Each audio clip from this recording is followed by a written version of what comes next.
All right, then let's start with the session. Remember, we are doing chemical engineering reaction one.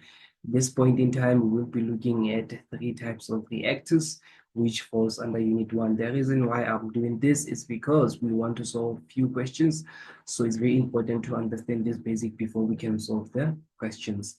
So like I said, we're going to focus only on three types of reactors. We are looking at the batch reactor. We are looking at the CSTR reactor. We are also looking at PFR reactor. So the first reactor, like I said, we are looking at the batch reactor. And in the second reactor, we are looking at the CSTR reactor, which simply means continuous stirred tank reactor. And in number three, we are looking at PFR reactor, which simply means the plug flow reactor. Now, when you have a look at these two reactors, we call them the continuous process. We call them the continuous flow reactors, right? So these continuous flow reactors, most of the time, when we derive their design equations, we express their design equations in terms of volume. So that volume, it actually determines the size of the reactor in such a way that we can know what will be the volume required inside of the system, okay?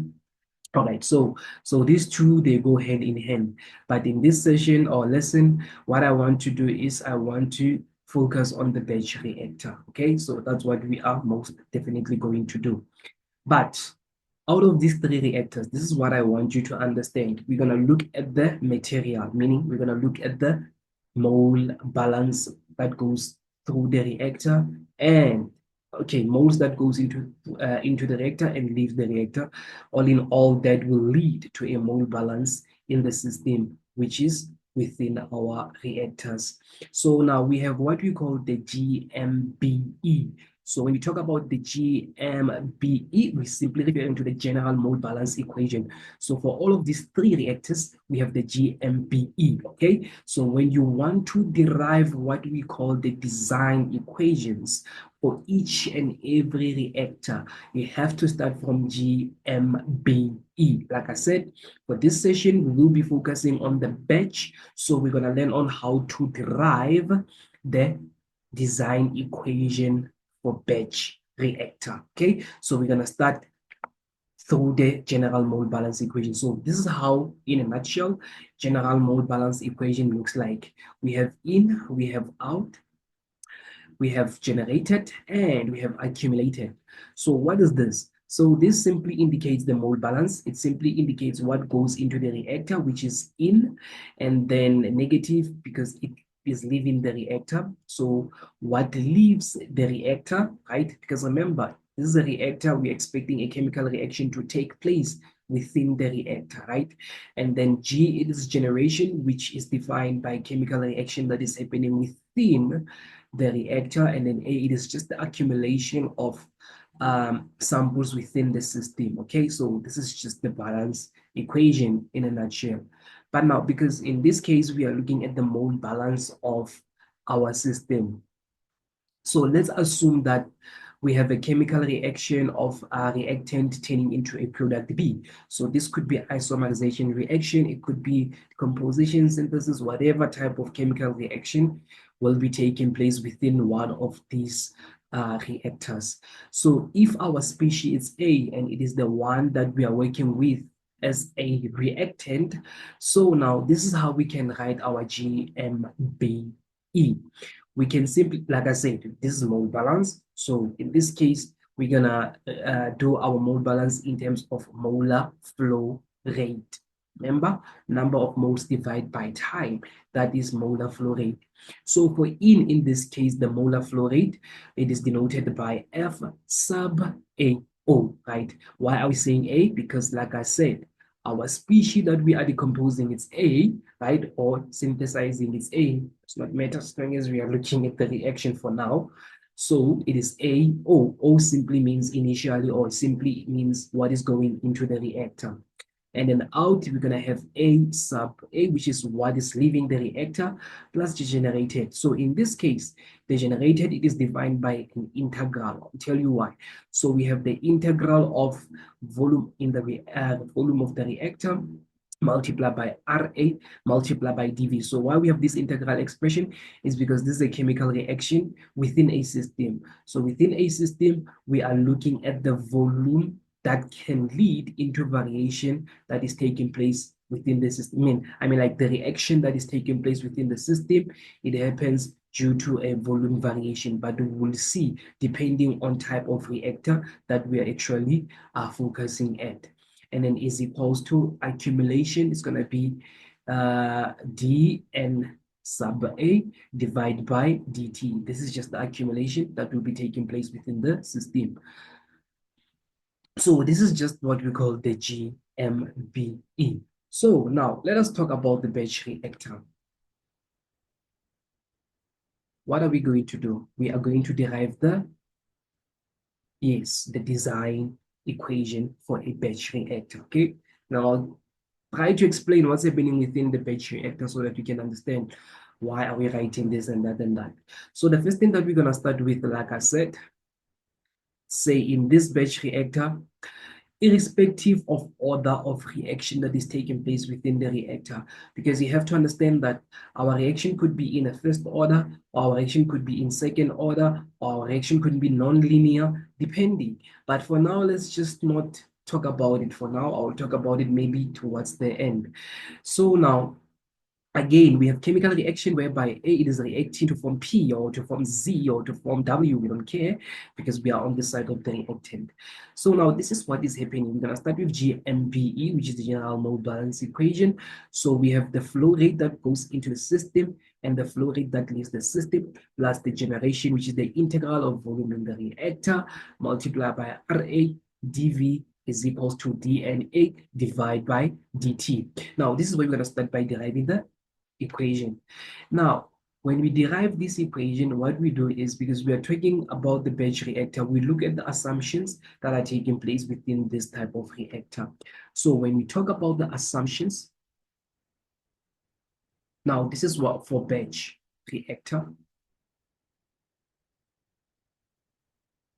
When you talk about the assumptions for a batch reactor, this is what you need to understand, okay? Remember, a batch reactor, it doesn't have a stream that goes into the system and a stream that leaves the system while the reactor it is operating, right? So in this case, a batch reactor, it is sealed. So what we do is we charge the feed into the reactor and then we let the reactor to operate for a certain period of time. And then after the reactor it's done operating for a certain period of time, and then we come and discharge the product, right? So meaning the process, it is not continuous, whereby you feed into your system while you extract out of your system. It doesn't happen like that. You feed only once, you let everything unfold, and then as everything unfolds within a certain period of time, you come back again, and then you take what is there as a product, right? So these are operated at a small scale, and yeah. So if you want the theory, please do more research on it, because here it's only about the variation of the design equation. So looking at the assumptions, we're going to say the flow rate A will be equals to the flow rate A sub O will be equals to the flow rate of F sub A, and these both of them, they will now be equaling to 0. Why do we say so? Like I said, the inflow and the outflow do not exist, so that means no inflow and no outflow. That's a simple reason that we can give when we state this, right? And then another assumption about the batch reactor is that we're going to look at the volume variation, okay? Or we can call it spatial variation. So what's happening is we're going to take the integral of this, and then we're going to equate it to RA multiplied by V. So now we no longer have change in V. Remember, dV simply indicates that our volume is changing. We can see that here we have the integral, right? Could be definite or indefinite, but what matters is we can see that here volume changes. But the moment we eliminate the integral sign, So we are saying now the volume, it is no longer changing. So when the volume, it is no longer changing, like I said, there is no spatial variation during the chemical process within the system. So at this point in time, we are referring to this as assumption to be a perfect mixing, right? We are looking at the perfect. This is how we write perfect. Perfect mixing, right? So this is all done regarding the assumptions of batch reactors. So now what we're going to do is we're going to combine these equations into our GMBE. So this is 0, this is 0. This one, it will be given by RAV is equals to D and A divided by dt. Now we're going to try to make our dt the subject of the formula as much as we can. So we have our dt is equals to dNA divided by what? Divided by RA multiplied by V. So here we are making our time the subject of the formula as we design our equation or derive our equation. So what I'm going to do is I'm going to introduce the integration on both sides. Let me make this one definite by running from 0 up until to T in the reactor. So now, or we can take it as a time residence. So now what you're going to do is integrating this, we're going to have TR, and then on this side, we have NA, meaning we are integrating in respect to number of modes. Therefore, what I'm going to do is we're going to have what? You can express it like this, 1 over VR, by the way. Let's write it as VR here. Integral of dn, d sub a, dn sub a, divided by Ra. And then to make this definite integral, we have n sub a O2 n sub a. So this, it is the design equation. This is where we can end our design equation. But this is not always the case of how you can end your design equation. Like I said, it depends whether the reaction it is first order, second order, or nonlinear, so that we can deal with our rate of reaction, right? So if our equation it is first order, we have a negative Ra. Why am I writing negative? Because it's for reactants, and for products we write positive. So negative Ra can be given by K multiplied by concentration of A, right? So, and then again, when we start to introduce the rate law, we are introducing the rate law because we want to introduce the concentration within the design equation. And another thing is that it depends on how your information is given and how and on how you want to derive your equation. Like I said, if you want to derive your design equation in terms of volume and the number of moles, it's fine. You can leave it here. And maybe you are given the rate of reaction. But let's say maybe you are given the K, which is constant per hour, and then you are also given the concentration. Then this is where you can introduce the rate law. And when you introduce the rate law, this is how then we can express our design equation. So introducing the rate law, let's assume that this reaction it is first order, or we can assume it is the second order. It really does not matter. So if we want to introduce the concentration, this is what we are going to do. Okay? So we are going to multiply this 1 over VR within our D over there. So we can have something that looks like this. TR will be equals to the integral of D NA divided by VR, right? Divide by RA. What I did is I just took this R to DNA. And then remember, stoichiometry, we know that to calculate the concentration, we can say number of moles divided by volume. So number of moles divided by volume, it will definitely take us to concentration.